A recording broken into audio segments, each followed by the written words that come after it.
I'd like to welcome everyone to RC lesson number 11. Today's subject is not to how to do structural reading. We've covered that pretty thoroughly at this point. Today's subject is going to be how you're supposed to actually use the structural reading that you have now learned how to perform.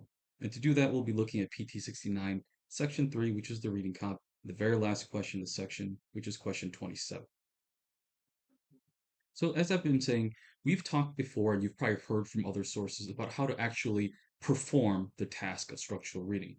But today, we're going to go the next step. We're going to cover one way to use the structural reading that you know how to perform already on questions. Those are two separate things. So, when I perform structural reading, as you may have known already from my content, the immediate product of such a reading is a conceptual map of the passage consisting of nothing more than the short descriptions, often sort of insulting and diminishing as they might be, but these short descriptions of each paragraph that I come up with as I've read. And like I've mentioned already, you've seen me do this before. I do this for all the reading comp that I demonstrate on my channel here. I then look at all those short paragraph descriptions and formulate a general set of emphasis, low IQ expectations of the passage. We're talking real simple stuff like the author thinks X is stupid, but admits there's a small chance to make it work, or more likely, the author really likes Y, period. I cannot stress how important it is not to overthink this stuff. We all, I say you're here on the slide, but it's something that all of us have from academia. We all have a terrible habit of trying to sound smart, insightful, whatever, and that's poisonously counterproductive here. Do not try to make this high IQ, keep it low IQ. And then, so that's all about how I perform structural reading and what are the fruits or products or results of that structural reading. Now, I take those fruits and products results and I use that in a separate step here. I use that information that I've gotten, specifically the stuff highlighted in yellow, and I turn that into criteria against which to assess answer choices.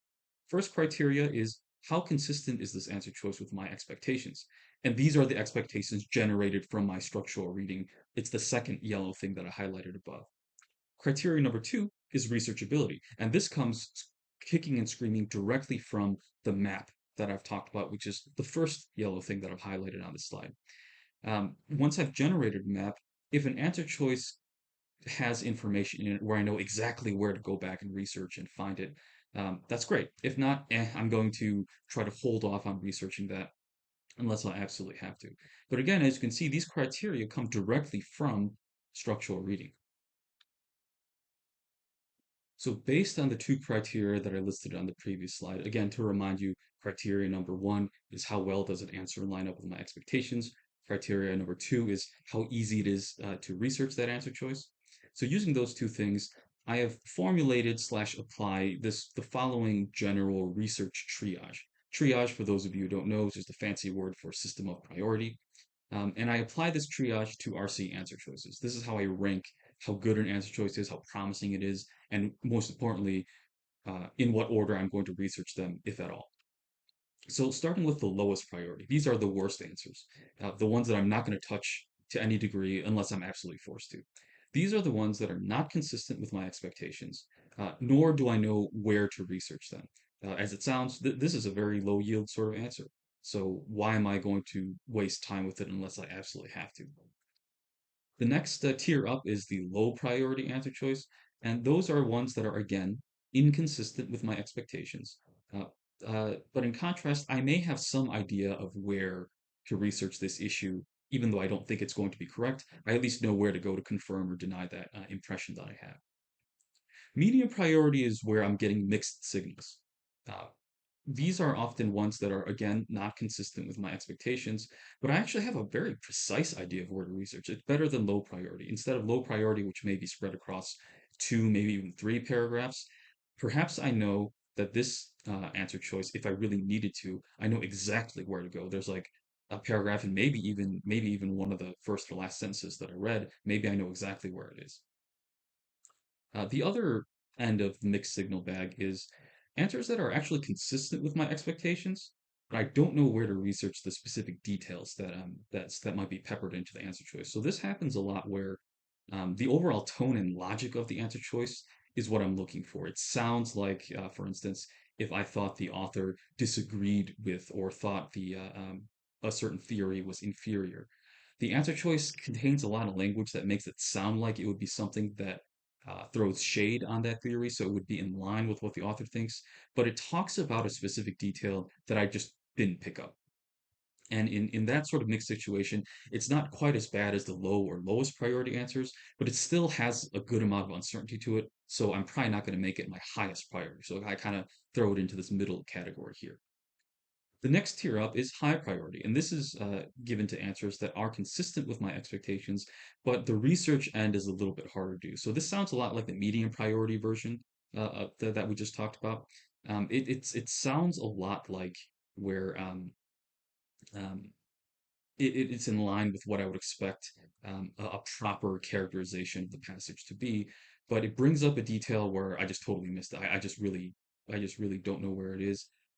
That's medium. But instead of having no idea, let's say I have some vague idea. Again, maybe it's spread across two paragraphs. Maybe it's in one paragraph, but I'm a little shaky on it. It's slightly better than the medium priority version, but there's still, again, some uncertainty, so I can't give it my biggest stamp of approval. And finally, we get to the highest priority answers. These are the highest yield ones, in my opinion. These answer choices are ones that are consistent with my expectation. It sounds like it fits the bill. It sounds like what I'm looking for. And to confirm it, I would know exactly where to go. So it's the best of all worlds. And of course, that's why I would start with this because if I can eliminate or if I can research it and confirm it, I probably don't need to look at anything else. It was exactly what I thought it was, and I confirmed it by reading. We're done. I just get to pick it without dealing with the rest. Or on the other hand, these tend to be very firmly eliminable. Let's say I thought it was the answer that I was looking for, but let's say maybe I mischaracterized the question stem, I switched a word or something, and I go back and look like, oh, wait. Actually, it wasn't what I was looking for. But now at least I have 100% confirmation from reading the passage that's an elimination. So then I can kind of move down to the next priority answers. Either way, the results of working with a highest priority answer tends to yield very good results, either a correct answer immediately or at least a very solid elimination. Ideally, you'll never have to research anything below medium priority. So that shouldn't be surprising since a lot of the not consistent with expectations kinds of answers, I tend to eliminate them outright anyways, and eventually so will you. Uh, I do want to add the following caveat. Like most teaching that I provide, I do sincerely advise against just rote memorization and mindless application of the priority list that I mentioned above. Just think about what you're doing. There's really nothing high IQ here. Again, my two criteria are how compliant is this answer choice with the expectations that I have, and and criteria number two is how easy is this answer choice to research? That's not a very complicated set of ideas. It's just common sense. So what I'd like to encourage is an attitude change, like anything else. Once you get over the idea of needing to be so studious about everything, the sort of thing that I'm talking about, triage, prioritization, that's kind of natural, and you may even come up with your own valid triage standards that don't sound quite like mine. Honestly, I think it's going to be hard for you just because my two criteria are so kind of universal. But at the same time, the words that I use, the terminology, maybe that's not quite your cup of tea, but you have managed to come up with something else and it works for you. That's great. You don't have to do everything exactly the same way that I do, but having some sort of system of triage in place is going to be a good idea. It's just that if you can kind of customize your own, that's even better.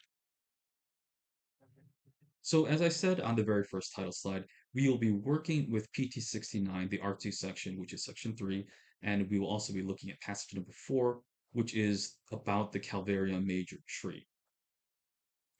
I will only actually be doing one single question, namely the very last one, question number 27. However, I will do my usual structural reading of the passage, and hopefully through that, you'll see that how even minimal effort is enough to successfully triage question 27's answers and minimize the amount of work necessary to land on a correct answer. After I demonstrate the results of triage, I'll present how I've observed so many students struggle without the focal aid that triage provides. So, triage, more than anything else, kind of distracts your attention away from low yield things and puts them towards the high yield things. But without that aid of focus, a lot of people do struggle.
Moving along to paragraph three.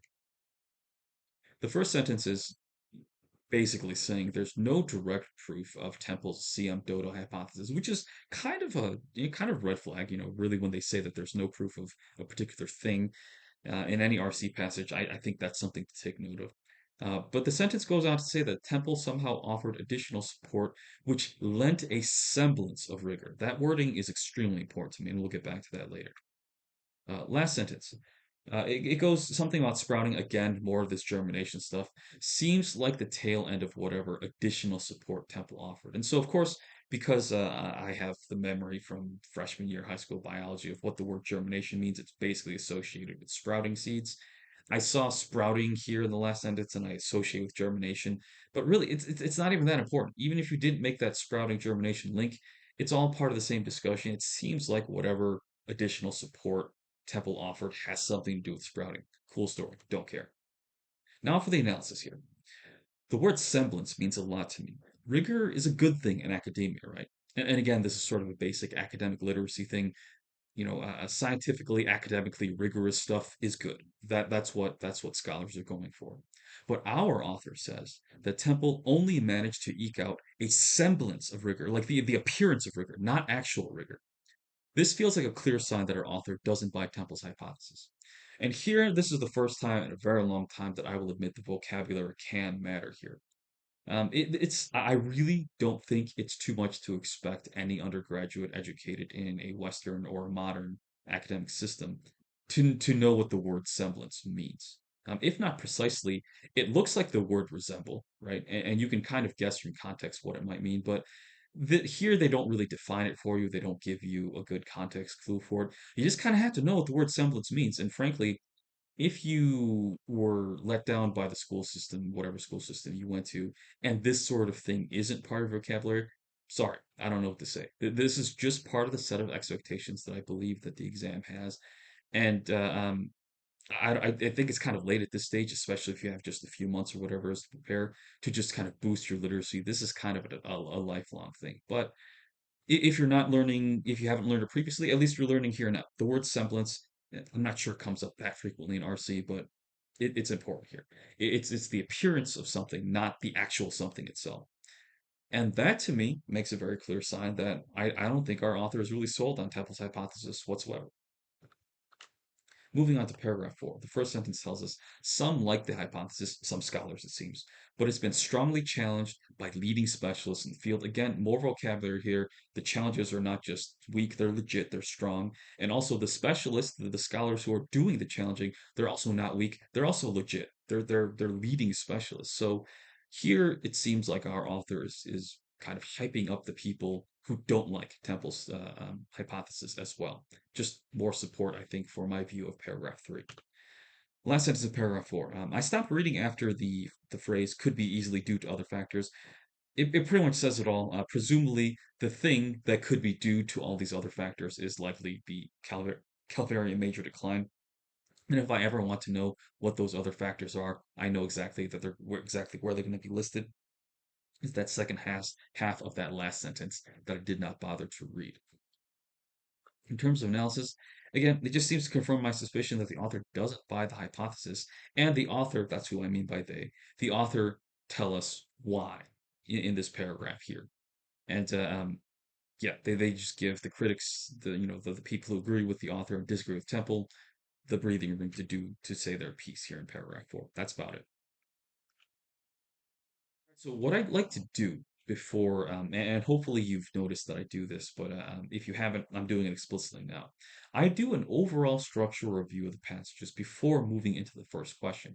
And this is where I sort of solidify, if I haven't been able to already, my set of expectations about how a passage is working, or how a passage works, how an author feels, what kind of answer choices should I be immediately suspicious of or immediately favorable to. This is where it happens, if it wasn't already happening as I was reading the passage. So paragraph one, it just suggests the CM Dodo link, and that seems to be the basis of Temple's hypothesis. Uh, Paragraph two is where we actually hear, and the author gives Temple a chance to talk about their hypothesis. It seems to have something to do with CMC germination. Paragraph three, Temple tries and fails to convince the author of the hypothesis. This is the whole semblance thing. So yeah, that's what I see paragraph 3 as. Paragraph 4, the author gives airtime to quite legit, so serious challenges, leading specialists, legit challenges to the hypothesis. So again, this is really more along the same lines as paragraph 3. Paragraph 3 is the author saying, Temple didn't really pull it off. Paragraph 4 saying, here are more people who agree that Temple didn't pull it off. So overall, my general characterization slash expectation of the passage is that the author simply does not buy Temple's CM Dodo hypothesis. So I will be suspicious of things that kind of cut against that general expectation that the author does not like this hypothesis. And I will be more favorable toward things that are sort of either critical of the hypothesis or give support to either the author or these other scholars that challenge the hypothesis. That's my general set of expectations.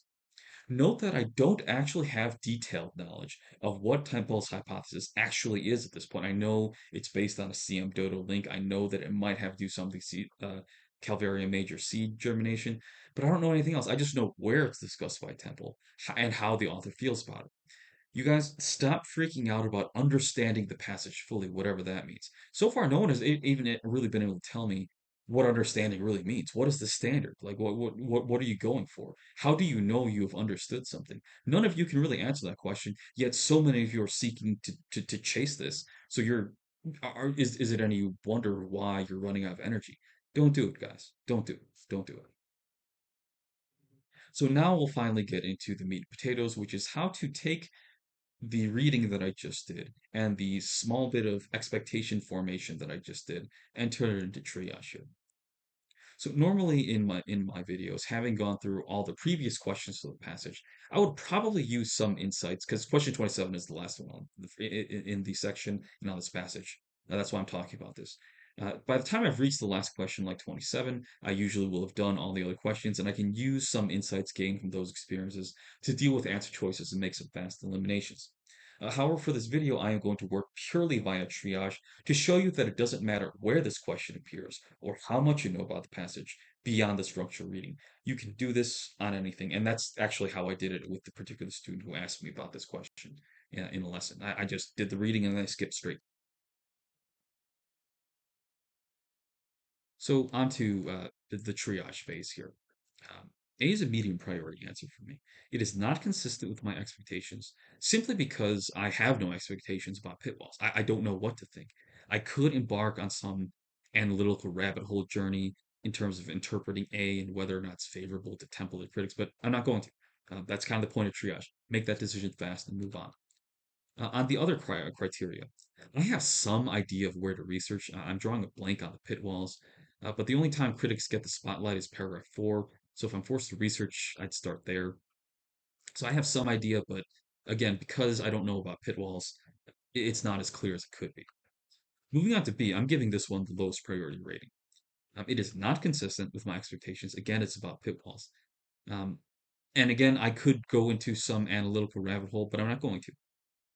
Um, And here, even worse, I have no clue where to research. Like I've been saying, I have no idea where pit walls came up. And because they're not mentioning the critics by name, but just saying discredited, I don't even know if I get to lean on the same thing that I did for answer choice A, which is to look at paragraph 4, because I know the specific group, the critics, is featured there. I don't even have that luxury for B. So B is even worse. Um, but here, I just do want to make a passing note. This might be a clue that pit walls actually matter to the discussion. If something has appeared in several answer choices in a row and it didn't appear on my radar, I'm just calling it now. In my experience, usually that's a detail that does matter to some extent, but I'm not going to deal with it unless I have to. I just know now that I'm not going to be blindsided by it. It's pit walls are out there. Maybe I need to address them at some point. Moving on to C. This one is a high priority answer for me. It is consistent with my expectations. Again, we're looking for something that the author wouldn't endorse. And if anything, the author seems to suggest at the end of paragraph 4 that there are other explanations for CM's decline, not that it's weird that CM has declined at all. The explanations for CM's decline, that's what our author gives us. So the author expects CM to decline and gives us reasons why it declines. And here, the part in quotes at the end, that's what C is saying. That hey, it's weird that CM has declined at all. So that makes C a very good answer because it is not something that our author seems to agree with logically. I do have a slightly less than exact idea where to research. I would prioritize paragraph 4, but it's the word germination, right? Germination came up in the first sentence of paragraph 2, and Temple supposedly supports that same hypothesis, and likely talks about germination, the process, in paragraph 3. But paragraph 4 is where we heard the author mention alternative explanations. Um, so there's still a slight chance we may need to look at paragraphs 2 or 3 to research this, but I mean, I just to acknowledge that there's a chance I'm not going to give this the highest priority, but it's still a high priority answer for me. And just on its own merits, I want to note, I think C probably is the answer because of the highlighted portions above. Although I don't know what those alternative explanations for CM's decline are because I gave up reading, I didn't finish reading them. I do know that the author brings them up in the first place. Why would the author be surprised at CM's decline if the author also knows of several non temple explanations for that precise decline? Logically, it just doesn't make sense. So C kind of has to be the answer. So moving along to the other two, D again gets the same lowest priority rating that B did.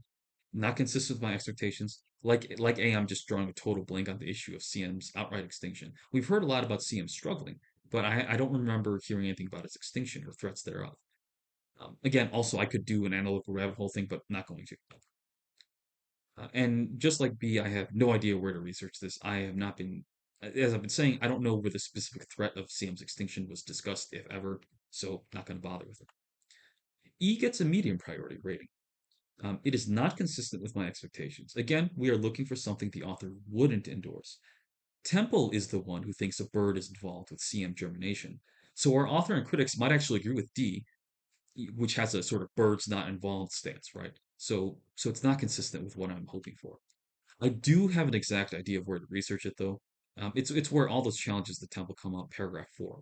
It's probably where we might find something that says, no, Temple, CM germination doesn't work the way you think it does. So just to review where we are in terms of the priority and just kind of looking at the whole thing here. I'm going to list all the answers by the order of priority first, and then within that alphabetical order. So E was the one that came away with highest research priority, and it's firmly located in paragraph 4. C was the next best one with a high priority rating for me, and it's most likely paragraph 4, but maybe also paragraphs 2 and 3.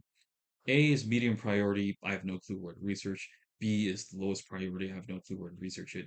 D is also the lowest priority. I have no clue where to research it. So yeah, that's where we're at. A clear pattern emerges from this. I'm going to research paragraph 4, starting with answer choice E. Another consideration is because I liked C as much as I did, but I'm going to encounter E in my triage first. I'm just going to see if I can justify eliminating E, meaning that I'm looking for reasons the author would agree with E. And that would be probably enough justification for me at this point just to pick C for sure, if you weren't convinced already. So onwards with research, starting with C, our high priority answer. And this one's a keeper. I'm selecting it. As we already read in minimal reading, the last sentence of paragraph 4 tells us the population decline, while clearly acute, could be due to other factors, then lists a bunch of factors. So logically, let's just stop there for a second. Logically, that means that C has to be something that the author disagrees with, because our author acknowledges themselves that the decline is acute and that there are reasons for that very same decline. That is impossible and irreconcilable with what C is saying, which is that, oh, why isn't CM doing better? That's confusing. Our author knows exactly why CM isn't doing better, or at least has some clue as to why CM is doing better. They're not confused at all about why CM isn't doing better. So C, just on its merits, is a very strong answer. And reading that last sentence of paragraph 4 simply confirms it. Um, we can further feel better about it, even though it's unnecessary, by looking at Anthony Speake's work, which is a little bit further up in paragraph 4. And Speake here tells us that even though only a minority of seeds germinate without abrasion, that's enough to stave off extinction, right? All that abrasion discussion supports a characterization of the anti-temple, which is our author's position, as more properly as CM is struggling for XYZ reasons, but is at least avoiding extinction. Again, that doesn't seem to go with C at all. And C is again saying, hey, it's confusing, it's weird why CM isn't doing better. Nobody's saying that. Nobody's saying that. So C is therefore not something the author would agree with. Incidentally, mentioning Speak's work, if we're going to quote him directly, shows that this level of germination is still probably sufficient to keep this species from becoming extinct, which is what I referred to just above. And that definitively eliminates D without us having to separately research D. So again, you'll find this is the case if you properly triage and properly prioritize things. If you end up researching the high priority answers, you will probably get eliminations for free on the lower priority answers. That's just what happens when you triage properly. And again, incidentally, we hear in the middle of the paragraph, paragraph 4 specifically, CM seeds have in fact germinated since the dodo's disappearance, which means that, that's the dodo's a bird. CM has been able to do it without one particular bird. Again, it's not quite the same saying that no bird has done it, but I feel like it's still enough in line that it at least helps. But here, speak also strikes again. Unabraded seeds, which, if nothing else, means that these seeds didn't suffer the abrasion of passing through a bird's digestive system. Such seeds can germinate. So I believe that putting all this stuff together, we see that seeds haven't needed a particular bird, i.e., the dodo, to germinate. And Speak tells us that unabraded seeds and presumably seeds that pass through a bird system would get abraded, right? Abrasion is just sort of friction damage, rubbing, that sort of thing, surface damage. Um, that such seeds can germinate. So I feel like that's enough evidence for our author to disagree with E, meaning that we also eliminate it as well. I think our author would agree that seeds can germinate even without a bird present. Uh, Moving along to A now. Well, frankly, I don't think this would even merit any research. I think eliminating D and E and confirming C is more than enough. But for academic purposes, let's go through it. This one's a pretty clear elimination. I still have no clue about what pit walls are from reviewing my structural reading. That just wasn't anywhere. I'm not saying that it's nowhere. Obviously, if I looked through the entire passage, I'm sure I would find it. But in my structural reading, it's not anywhere. So to me, it's I don't know where to go. And here's the important decision: because I don't know where to go, I'm not going to go. I'm not going to try. I still have no clue about pit walls, and the one place we'd get to hear about the anti-temple critics, which is what A is kind of concerned with, that one place, paragraph 4, is silent on the matter. We just read through essentially the entirety of paragraph 4, not a word about pit walls. There might be a slim chance that the evolution of CM pit walls were mentioned in paragraphs 1 through 3. And I'm pretty sure that pit walls were mentioned probably in paragraphs 1 through 3 somewhere. Um, Along with a passing comment, maybe that the critics did definitely identify these evolutionary, CM pit wall causes. But again, why go on that wild goose chase if I don't feel forced to? And in this situation, I really don't feel forced to. C pretty clearly fits the bill based on just logic. But there's nothing about E that makes it really an attractive answer to me. There's only uncertainty, and so I'm not going to pursue the uncertainty unless I'm absolutely forced to, and I don't feel forced to. I'm going to eliminate E for the same, or E is already eliminated, but moving on to B, I eliminate for the same reasons as A. Technically, it doesn't mention the critics as directly as A does, but it again is about people discrediting Temple pieces of Temple's theory. And again, paragraph 4 is the only place I can imagine that directly happens. Everywhere else, it seems to be the author giving Temple the room to just basically cook, to lay out his hypothesis and try to, you know, defend it, give it a semblance of rigor, as the author puts it. So I would really be shocked to find critics or anti-temple people talking anywhere other than paragraph 4. Paragraph 4 doesn't talk about pit walls, so therefore B is just kind of out there, and I don't really see any need to research it. So that's really the key to triage that I think a lot of you guys are going to struggle with, is that I have not definitively researched pit walls. I don't know what pit walls have anything to do with anything on here. Yet at the same time, I think it's good enough to both research it at a very low priority, and just by the time even I get to it, not insist on not actually learning about those details, and again just eliminating it. And so I know a lot of you guys are probably losing your minds right now. Be like, oh, but there. Or what would you do if you had to? Like, what would you do when those details matter? Yes, yes, I admit that there are times where detail matters, but A, it is far, far less frequent than you guys generally seem to think. And B, when it does happen, I have some idea of where to go. Probably not paragraph 1, most likely paragraphs 2 and 3, and I'll do it then. But why take that effort when it's not necessary? And that's the point. I could research this right now fairly easily and show you guys, hey, no, no, this is a pretty clear elimination.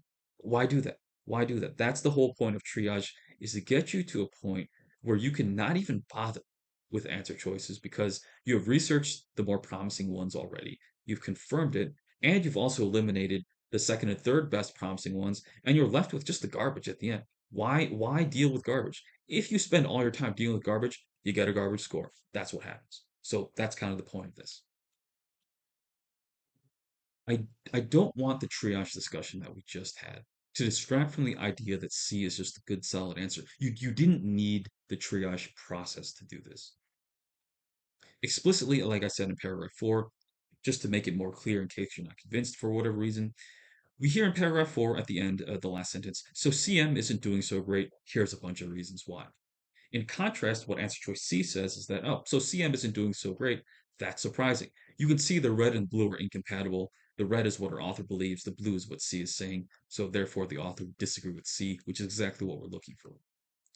That alone, like I've been saying for several times now, is enough to carry C. Again, you don't need triage to do this.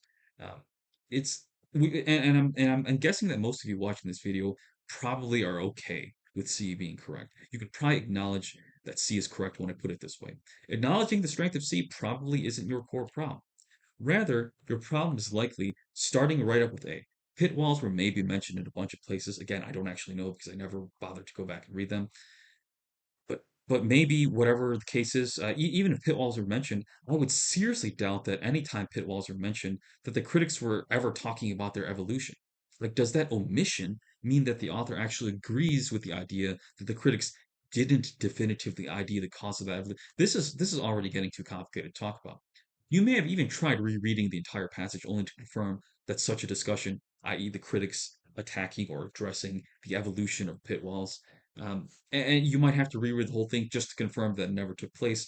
And that unfortunately leaves you in the same uncertainty. Like, does the absence of this discussion mean that the author would agree that they haven't definitively disproved? Like, there's so many twists and turns. It's terrible. I can just hear you guys going through that problem. Moving on to B with mounting discomfort because the experience of A was so bad. Pit walls again. The critics arguably threw some shade on the pit wall abrasion idea in paragraph 4, but doesn't mean that they dismissed that idea definitively. B is a whole different beast than A. A is trying to trap you into the fear of is omission is the same is omission the same thing as agreeing that something has not definitively been done. B is doing a separate stupid mental gymnastics, which is just because the critics don't think that abrasion plays a big role right now in CMC germination, does that mean that they've dismissed abrasion idea definitively? Like that, I mean, how do we know where to draw the line? What's the standard? I don't know, and neither do you, right? And this is the problem. By this point, you might be fairly thoroughly panicked, so much so that you don't know what to definitively, ironically, right? Definitively say about C, even though it should be super obvious to you. It should be super obvious, but because your focus is scattered and you're not thinking, you're trying to wrestle with the details rather than seeing the larger structural picture, a lot of you are probably not recognizing the strength of C. Even if you recognize, oh, hey, maybe this has potential, it's not jumping out to you as like, hey, this is probably high priority correct answer. Like it's you're the uncertainty is there. You're still eating away at your mental emotional resources. You'd probably breathe a sigh of relief about eliminating D if you got to it, because if you have the presence of mind to remember. Speak from paragraph 4 because you guys are doing complete readings. I'm not, but hopefully you would have seen this name on your first read through.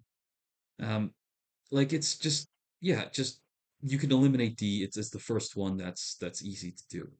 And E is similarly easily eliminable from paragraph 4 just based on what the scholars are saying. But the damage has been done. In these scenarios, many students will loop back up to A through C and engage in a whole bunch of fruitless mental gymnastics, specifically in A and B. And I believe A and B are there to design to draw you in, to distract from the obvious correctness of C, and that's what triage is supposed to prevent.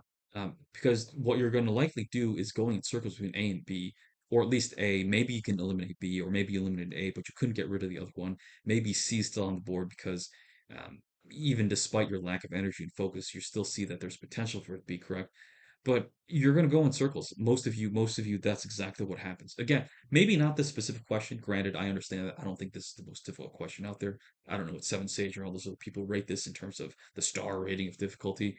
But as you can tell by my tone of voice, I don't really subscribe very much to that the idea of rating particular questions, in that sort of easy to read format. But um, it's you've seen it happen. I know you've seen it happen to yourself on other questions where you just go into these mental gymnastics, and there is a reliable way, namely triage, to just simply avoid dealing with those answers, because the more mental gymnastics an answer goes for, the less likely it is for it to be correct.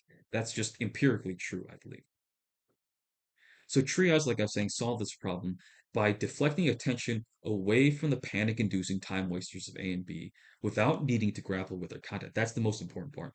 I did not shy away from or low priority A and B because I knew what they were talking about. I specifically did that because I had no clue what they were talking about. And I didn't have any clue where to research it either. And so those two forms of uncertainty meant that I'm just not going to deal with them whenever possible. And chances are most wrong answer choices are going to be like that. And then the next thing that triage does is that it draws attention to paragraph 4 and eliminating E, which also eliminates D, which finally increases the mental bandwidth that you have to recognize the superiority of C. And recognizing the superiority of C may have already happened just purely from not having given A and B the time of day to or the opportunity to waste your time and energy. But that's what we're dealing with here. That's what triage is supposed to do. It deprioritizes the time wasters, helps you eliminate the runners up, and then helps you confirm the best answer. And you know what? I get it. I've been kind of strident in tone the past few slides, more so than maybe I'm used to on these things. You've seen so much material out there that seems reverse engineered. Like, how did I just know A and B were time wasters, right? Or maybe you're not really that skeptical. Maybe you understood my discussion of how I came to the determination that A and B were time wasters. It's just I didn't know what they were talking about. I didn't even know where to find out what they were talking about. That to me is just all it takes to make a time waster. So maybe you get that. But maybe you also see that my judgments are based on a minimalistic, lazy reading style that you just can't seem to comfortably replicate. So because I skipped so much of the passage, I entirely skipped pit walls, and that's what makes A and B time wasters. Whereas you, in reading it, you would have read in paragraph two. I'm guessing it's paragraph two, maybe paragraph three, wherever. Paragraph two or three, you came across pit walls, and you remember that, and you kept getting sucked back into it, so it doesn't seem as obviously wrong to you. But I get it. I get it. Whatever the case may be, I'm committed to proving that triage based on structural reading can help in a wide variety of passages. I would say every passage and every question. Some form of triage, some form of prioritization, some form of this answer is I can judge it as better or worse than the other answer. That the general process of triage that I described is going to work anywhere, and I'm committed to proving that. So just email me. Email me situations where you don't think triage will work, or you actually tried and failed to make triage work, and I'll get back to you. I'll either email back something similar to this, either it'll just be a slideshow, or because slideshows are 90% of what it takes for me to make a video anyway. Maybe I'll just finish it out, and make a video out, and publish it for your fellow students to see as well. But that's what I'm looking at. That's what I'm looking at. Is that I understand that triage isn't the way it's presented here, and this is part of my discovery of pre-recorded instruction and also why I'm uploading less frequently. I just hate this idea of pre-recorded instruction because it seems to ossify, and ossify is another $10 word, right? It just means to sort of harden like a rock, so fossilize in a sense. Fossilized teaching, rather than it being flexible, which is sort of my big shtick, right? Flexible, adaptable, logical, common sense. It sort of just kind of forces me to frame this in a certain way and present things in a certain order, and I think when you do this kind of thing with me live or one on one, it makes a lot more sense how and why I came to the determination about answer choices A and B. That it's not based on certainty. It's not based on knowing anything about the detail. It is precisely my lack of those two things that allows me to put them in a particular category, and then just not deal with them ever again. And I could be forced to deal with them if C wasn't as good as it was. If C was similarly bad as D and E, sure, I would have to go back and look at A and B, but I didn't. And that's my point. Most of the time, you don't have to. That sort of flexibility is just, it just happens naturally in a one-on-one scenario. But here in a video format, pre-recorded, delivered, canned, it just doesn't come across that way. And so, and I get that you can perceive it as being extremely canned, extremely reverse engineered, but it's not. I assure you that it's not. This is how I did this question the first time. It's how I'll do the question the second, third, fourth, fifth time, and I will have to do it this time every single time because I won't remember. I won't remember this passage. I won't remember the question. I have an ad hoc do it once, do it this way, do it flexibly approach, and then it leaves my brain. Thing is, I can replicate that each and every time, and that's the overall goal of my entire instruction is to get you guys to that same point where you don't have to memorize all this stuff. You just need to know like who memorizes how to use a screwdriver. You just know how it works, and so it doesn't matter that you haven't seen this particular screw before or you haven't been in this particular situation. You know how a screwdriver works. You see a place to plug in a screwdriver, and that's just how tools work, right? That's what's going on here. All right, but enough sort of, you know, aging boomer rambling. Takeaways, quick. As always, the details in an RC passage really don't matter on your initial read through. Stop obsessing over them. Let go. Let go of the details. I don't really see if you're especially if you're unaccommodated. 35 minutes and you care about details, you're screwed. You need to have an enormously high reading speed. If you don't have that, nobody can help you. I can't help you, especially. Some details do matter when making a final decision on answer choices, but probably not the ones that, the full understanding and detail-oriented readers spend all their energy on. So this is a separate video in terms of delineating between different types of details. I think it's a misnomer to call them details, as I indicate here. The things that you think are details and things that I think are details that matter are entirely different. And again, whole separate video on that. Triage is the thing that will help you ignore the useless details and help you pay attention to the useful ones.